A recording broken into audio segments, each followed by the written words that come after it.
Yeah. A bridge dweller. The bridge dwellers. No, the please. trolls. The No, trolls. please. We don't want to be a troll. Trolls are terrible things. Horrible things. No, I think being a bridge dweller. Oh, Aha! Yeah, you got it. You got it. okay, being a bridge is a good thing. Yeah.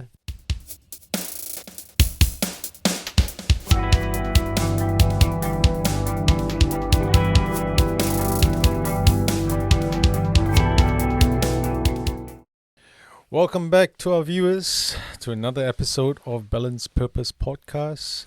We have him and me, Hi, Fabian I'm Low. Yes. This is a podcast where we discuss a lot of the issues and things that we have in our minds, and we address them in the form of a deep dive. So we pick this apart. Absolutely. What will we be picking apart today? You know, we were talking earlier in the break about parasocial relationships and one-way relationships, but I actually want to go on a different topic. Something just popped into mind. Okay. I want to talk about a sense of identity. A sense of identity. We actually had a few discussions about that. Actually, Okay. two other discussions with Lucius. Okay. And it's a very, very pertinent topic. Absolutely. Yes. So I'd love to hear your point of view about that. Okay. So this is perfect. We can do this again. All right, let's do it. Yeah. With a different perspective, a sense of identity. Okay, so what would you like me to share with regards to a perspective on identity? Well, let's get a bit of context about please. how you start to question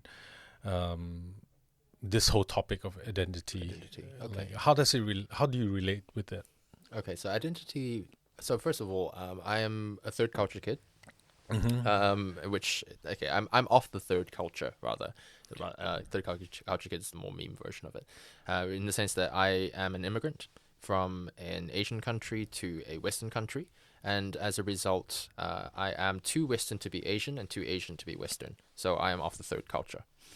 It's quite. I mean, the same thing applies with immigrants from anywhere to anywhere, as long as they are sufficiently different enough in culture, because you end up being too much of your home culture to be, not your home culture, your first culture to be of the second culture, and too much of the second culture to be the first culture, and therefore you end up being a third culture. One of the greatest things about third culture is that the one of the big downsides is a very persistent sense of isolation, because you're neither fish nor fowl. You are something else. But one of the great things about being third culture is that you get to choose. So you get to choose what parts of the cultures that you are of to take and to form your own self-identity. Yep. I just realized, Lucius, you and me, all the same kind of third culture as well. All the same kind of third culture, yes. All right. But so that's I think where I started to think about identity. And as of course I am currently, oh, thank you for moving the microphone closer. Thank you. I'm much more comfortable this way. Just face away from me, all right? Absolutely. Yeah. Just, you don't see this, like, I can ugly barely see face, anyway. yeah. I normally wear glasses. There's no prescription in these. I can barely see I know. anything. Yeah. But one of the things, of course, is that as I became very aware that the previous things that worked in the culture that I came from, that I grew up a little bit in, I spent half my life from where I came from and half my life where I am now, it's in New Zealand. And so some of the things that worked for me in the first culture don't work for me in the second. For instance, academics, right? So I come from a very Asian culture. Academics is very highly prized. Whereas in New Zealand growing up, if you are high in academics, you are a nerd, and nerds get bullied. Right, so the same sort of things that didn't work for me and that worked for me really well in the first culture absolutely did not work for me in New Zealand's culture. It's possibly different now, but when I was growing up, that was the case. So I became really aware that I needed to be of a particular identity to fit into the second culture and to sort of take the parts of New Zealand's culture that I wanted to be. And for a very, very long time, I was as Kiwi as you could possibly get with Asian parents. But then, of course, I went back to the first culture again to serve in the military. And yeah, same thing again happened. Parts of the second culture do not apply to the first. It's very funny because New Zealand, at least in Auckland where we are, the culture is very liberal. It's very progressive, whereas the army in that culture is the most conservative you can get. It was a very big and sharp sort of change. So I've sort of flip-flopped back and forth between progressive and conservative values throughout the course of my life as well, and again picked out the ones that I like the best to form my self-identity. Another really big factor is, of course, the fact that this is why this is a thing. Our identity online is different again to our identity in person. There's a lot of things to talk about that with relation to where social media starts and where the person ends. But especially if you're doing things fairly anonymously, the identity, the persona that you portray is that more true to you than the identity that you portray in person, or is it the other way around as well? So that's also another big thing about identity, at least for me. That's a very good point. It's interesting you talked about it like that, because sometimes I feel that in this work that I do, mental health work, in terms of authenticity work and all that stuff, we talk about the concept of the mask. Yes. What is on the side? I was going to wear a mask, actually. It was my first thought, but then that links me to another identity, so I'm using this one instead. All right, great. We flow with it. But yeah, the thing is, we all carry masks, right? I've got my mask, which I'm aware about. It serves us pretty well, because we can't go into all situations unmasked. It'll be pretty unwise. It's a form of boundary setting that we have with ourselves. But then we want to reconcile how much is this mask ourselves, or is it actually kind of incongruent with who we are? Like, when we say, we tell people, "Oh, be yourself." Who is yourself? Yes. Who's that? And what does that mean? Yes. So we don't really know. Now the thing is, I guess I kind of disagree. It's not that we don't really know. I believe that identity is an act of choice. So you have to choose, or people will choose for you. Well, I agree with that, actually. It's a dynamic process between the self and the environment. When someone grows up and they go through certain type of experiences, particularly with the emotion of shame, yes, absolutely. then you just have a tendency to hide more as a result of that, because you don't want to, you learn from your shame and you don't want to be reshamed. So, and shame is actually one of the worst things in society to feel. Yes. That is argued to be the antithesis of love. Okay. Yes, I can see where that's coming from. I don't know which author wrote that, but it made a lot of sense. I mean, I would agree with that, if partially because love is an all-encompassing sort of, it's a very big umbrella word. So I would say, yes, absolutely, the opposite of love is shame, but opposite of love is also fear. Which kind of blew my mind, because they said it's more, the opposite of love is shame, more so than the opposite, than what we traditionally think that hate is the opposite of. I personally believe hate and love are very close together. I think I would agree with that in the context that to love is the opposite of to shame. So as an active action, then love and shame are opposites. Oh, okay. Yep. Yeah, sounds good. Nicely put, actually. I would say, in terms of going back to the mask and all, is and the authentic self, in terms of the identity that it all encompasses within, how much of it is what's the level of integrity between that? I think that's the question. That's a really good one. Yeah, absolutely. So if we know that a mask, I put my best self forward, and if the best self is my authentic self, which I'm purely editing for first introduction with someone. Okay. Then it's an edited version. Yes. But it's still congruent with who I am. Right. So I feel that sort of mask is okay. It's fine. It's part of yourself. I see. Okay. The thing that I think we have troubles grappling at Mm-hmm. is which part of our experience Mm-hmm. do we express? Right. Which I think, facet? yeah, which facet, especially from the cultural standpoint. Absolutely. Yes. And I totally agree with you. And with regards to my own struggles with being well, teenage immigrant, I wasn't.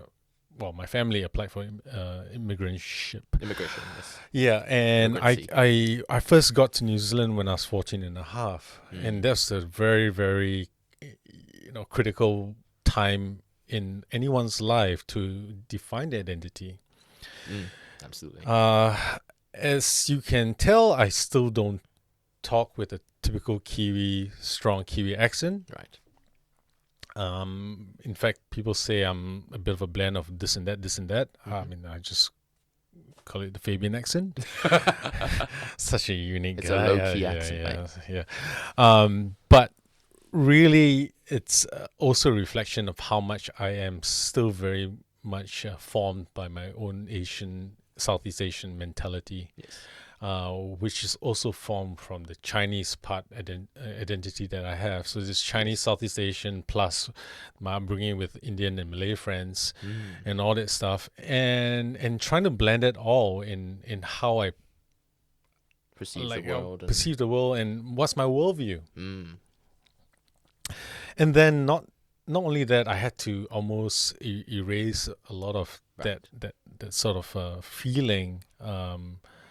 Trying to blend into society here, assimilate into the local culture, primarily guided by the principle of when in Rome, do as Romans do. So and Chinese people have always had a history of being able to blend in as much as they can. I know we look different, but we will keep to ourselves. We just do our own thing. We just blend in and don't bother anyone. With our issues. I think historically as well, I'm from the Kate dialect group. Okay. Which is also known as Hakka. Okay. And Hakka and Kate actually is the Hakka word for ke, which is Mandarin for guest. So the Hakka people always were the guest people in whatever environment they're in. So nomadic, yeah? Yeah, kind of nomadic it's a big immigration from the north. Essentially northern people to start with, and then progress south because of land invasions and stuff like that. Now, the thing is, in my tradition, that's always been the case. So even if you go back a few generations, the Kate identity had to be quite distinct from the rest of the southern Chinese. Right. Okay. So there's a lot of baggage around that, and then more so in more recent times, like being here right now. How do we stand? How do we stand on this identity thing? And what do we stand for? Exactly. I have reconciled. Okay, fast forward a lot. I have reconciled my role being quite a person with one foot in one culture and another foot in another culture. Third culture. Which is, as you say, third culture, yes. I can see that can be confusing AF. Okay, yes, I agree with that. Yes, absolutely. But at the same time, it can be its own privilege. Yes. Because now, how cool is it to actually feel like a bridge? That's no, I'd agree with that. That's true. I started off with a perspective that I'm neither. I don't fit in here. I don't fit in there. Yes. And I developed a victim mentality out of the two sides. Yes. Because I remember our conversation once. You come here, you're the Asian guy. You go back to Singapore, you're the white guy. Neither fish nor fowl. Yes.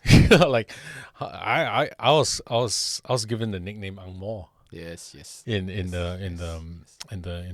Singapore, yes. in the army, in the In military. army, yes. I was like, there's nothing. Okay, ang moh for our viewers is a term. Pakiai, effectively. It's White yeah, guy. it's actually pakiha, Yeah. like the other person. It actually translates to red hair.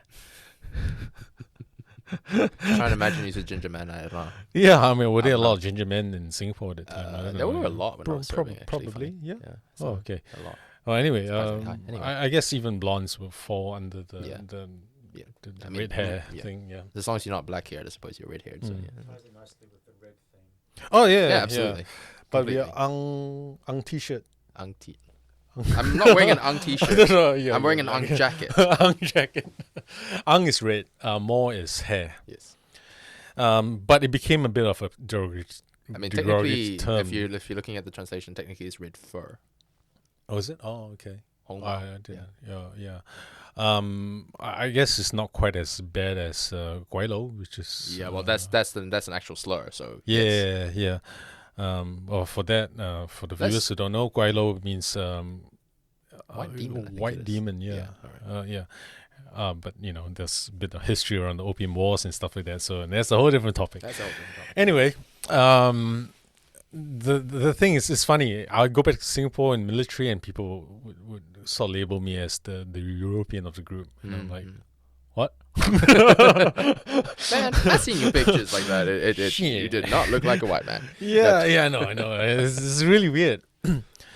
And then I'll feel a victim of that society too. I feel a Yes. victim of the Singaporean society, and I feel like a victim in the Kiwi context as well. Yeah, absolutely. But the overriding theme is I'm a victim. Mm-hmm. I feel that I'm just articulating it this way, but I feel that that's a lot of what emotionally a lot of people who are in the similar sort of boat feel. It's interesting because obviously I went through the same experience, right? The third culture experience, and okay, well, two things. First of all, it's been my experience that third culture people tend to be the most compassionate and empathetic people as well, just in general because of what they've been through, that kind of isolation and then choosing their own path. Yeah. But it's interesting that you talk about being the bridge and about that victim mentality, because what I took out of the same experience is that do your own thing. You know what? Don't care what they say. Don't care what they say. Do your own thing. Right. So it's a complete same experience, different concept. Yeah. And doing your own thing comes from the energy of, well, my thing is worth doing, and it's a more confident approach. No, because mine was also a victim mentality. Oh, it is was it? more like, Okay. all right, so I try to do this thing, they don't want me. They try to do this thing, they don't want me. So I will do my own thing. Okay. Here we go on our own way. Yeah. So do my own way, make my own way, and then I guess it's more of a spite-based thing rather than a victim mentality. Well, it's still a victim mentality, Yeah, but yeah. it's a more I know. yeah. I was just tying it with like the MGTOW and the ACTOW, Asians going their own way. Never mind. Sorry, what was that? No. Oh, you haven't heard of MGTOW? No. It's a part of the incel movement, Oh, God. very much. It's it's just men going their own way. Yes. Yeah, which is not very healthy. Okay. Just so I made my opinion known. I'll need to look up more into that. Yeah. Okay. Yeah. Interesting. Because men going your own ways, in part what we've talked about before, that is a healthy thing. But clearly, if it's part of the incel movement, then it's not a healthy thing. So I would like to know how. Well, it's a very good segue to get into identity politics again. I mean, this is kind of identity politics. I suppose it is. Okay. But yeah, it's an identity founded on the idea of men who are not really feeling like they're getting what they want in society, like having Yes. family and having. Are we defining the incel movement? Huh? Are we defining like the incel movement? Like, are we talking about the definition of incels at the moment, or what? Yeah. Well, without going to the real specifics, Okay. because I don't belong to either of the movements. Fair enough. I know of that through the discussion of what people say, Right. so it's not something that I've got first-hand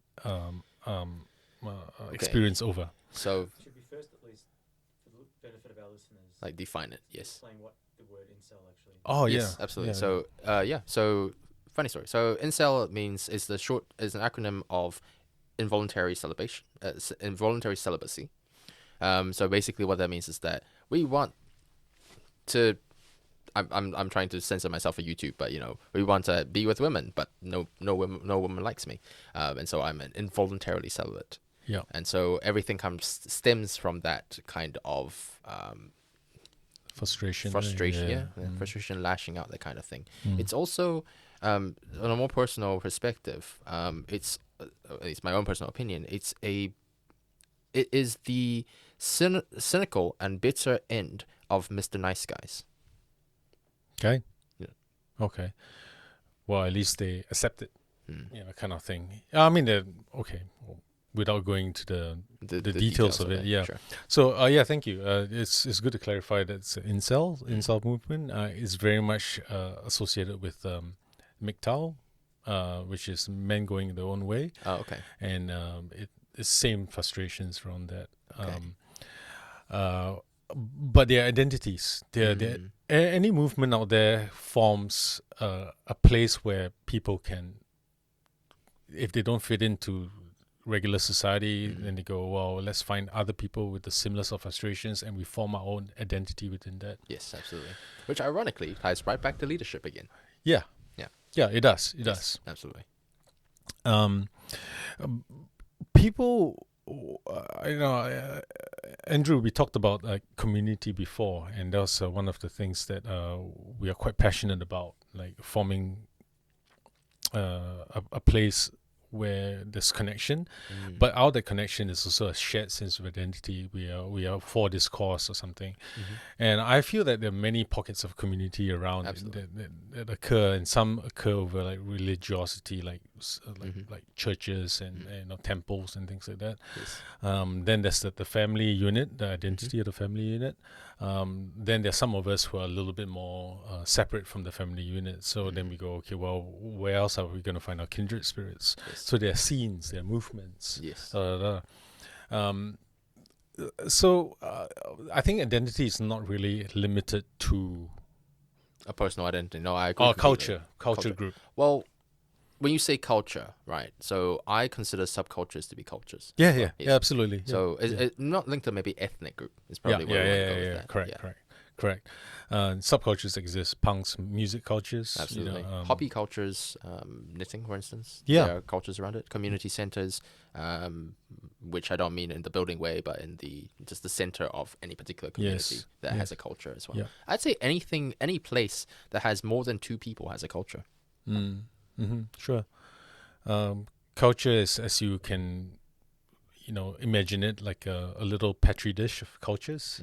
And whatever happens will just become its own symbiotic organism in a way, right? Dad joke level through the roof. Okay.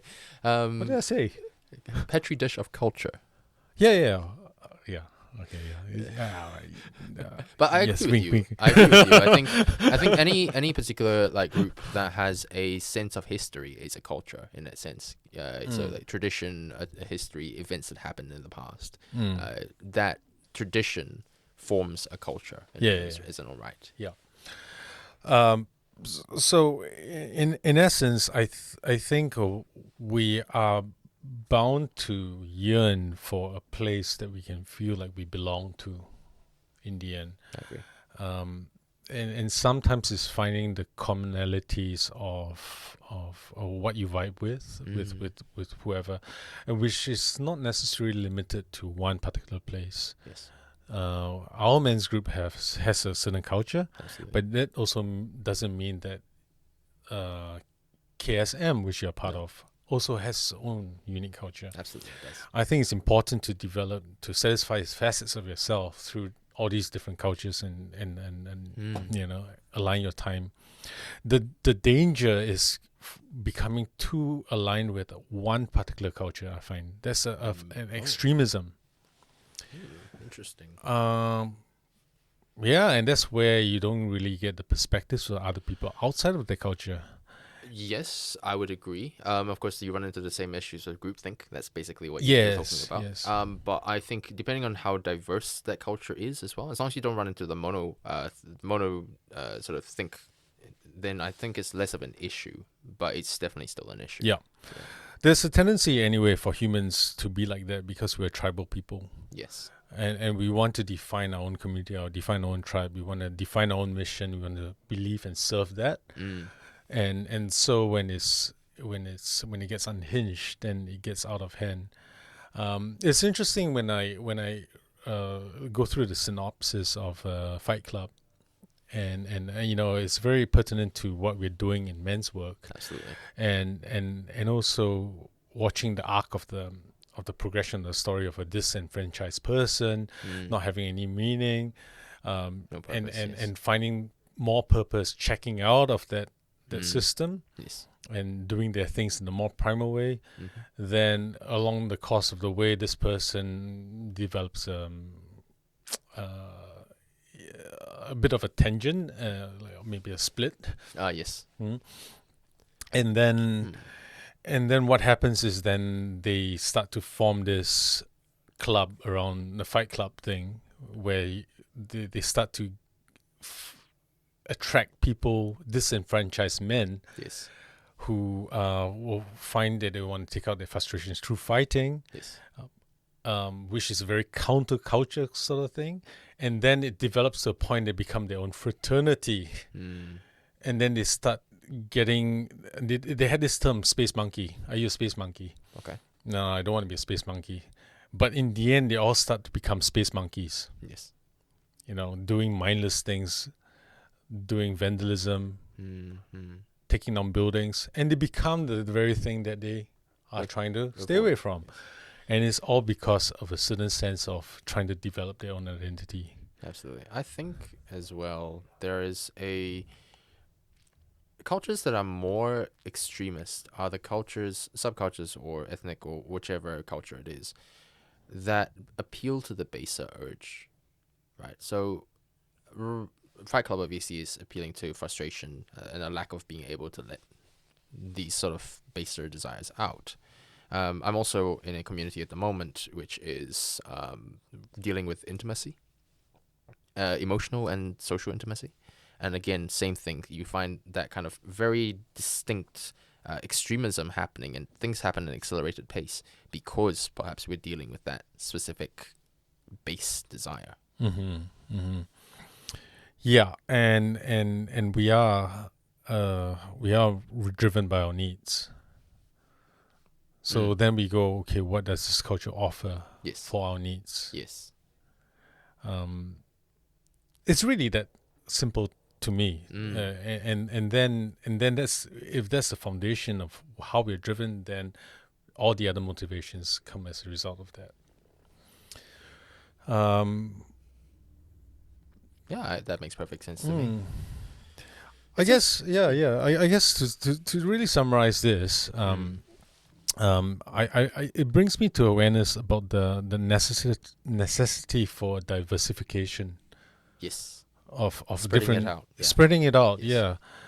which means that it on the surface it may not look like you're not fully involved in one thing or the other. I actually want to just bring it back to the identity thing again. Yeah. I personally feel that identity, you choosing your own personal identity is one thing, but if that identity isn't tested almost, or isn't formed or shaped by social interaction, then it's very, well, I won't say it's very weak, because some people genuinely have never, they don't have that social interaction, and yet their identity is still very strong. But going to the cultures that you're in forms parts of your identity as well, and shapes them. And it depends on what identities, what cultures that you're in, that would also shape your personal identity in the way that you interact with other people.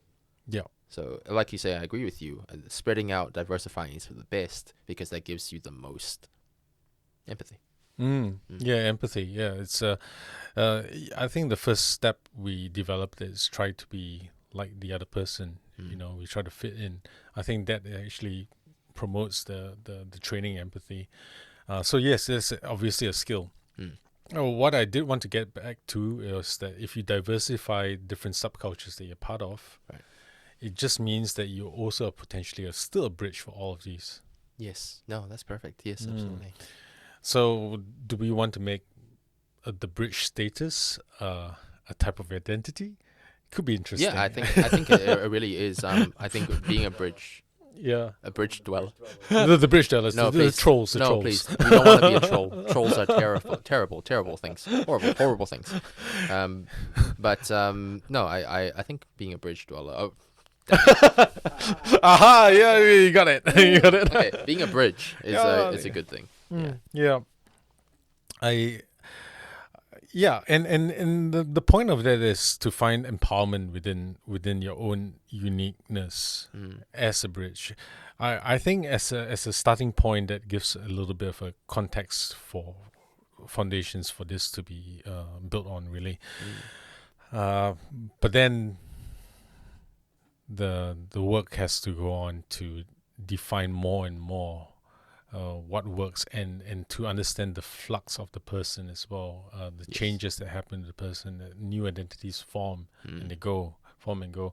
I think a very big obvious one is when they get in parenthood, suddenly their identity shifts from being a average person into a parent. And I think all these things, that nothing's consistent throughout, and we'll be that way till the day we die. I would disagree with that, but that comes more from a trauma perspective. Yeah. But Yeah. but in regards to identity, I mean, trauma identity closely linked as well. And then that's a whole different That's a topic. whole different topic. It's a whole big one. different topic. Some Yeah. people get too attached to their identity as victims too. Yes, but I meant more like the way that we see our traumas as children.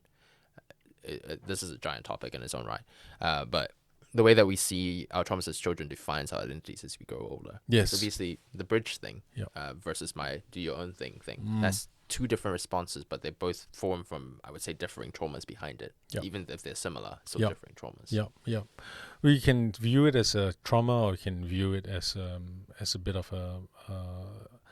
an experience that could ultimately be the goal within true. the Absolutely. And I would choose to see that all these traumas were actually eventually became my offerings, Right. the things that I can really connect with people about. Identity, well, that's a very good dive into that. Fantastic. We certainly have discussed about how important it is to each person and how we want to express it in terms of our mask, our persona, and who we are, especially when we talk about who we are as genuine people. Yes. Yeah, we are always constantly checking in on ourselves on that. I think that's also very, very fundamental in our own self-awareness. Like, where do we stand in our identity? Where do we fit Sounds in like a and all? new topic. How to be yourself. Oh, how to be yourself. Sweet. Well, thank you to our viewers for listening in and supporting on our quest for deep dives. What do you normally say? Like and Why are you so boomer about? Please press the like and subscribe button. It's right here that we never video edited. We might. I don't know. It's up to you guys. no, we'll keep it in.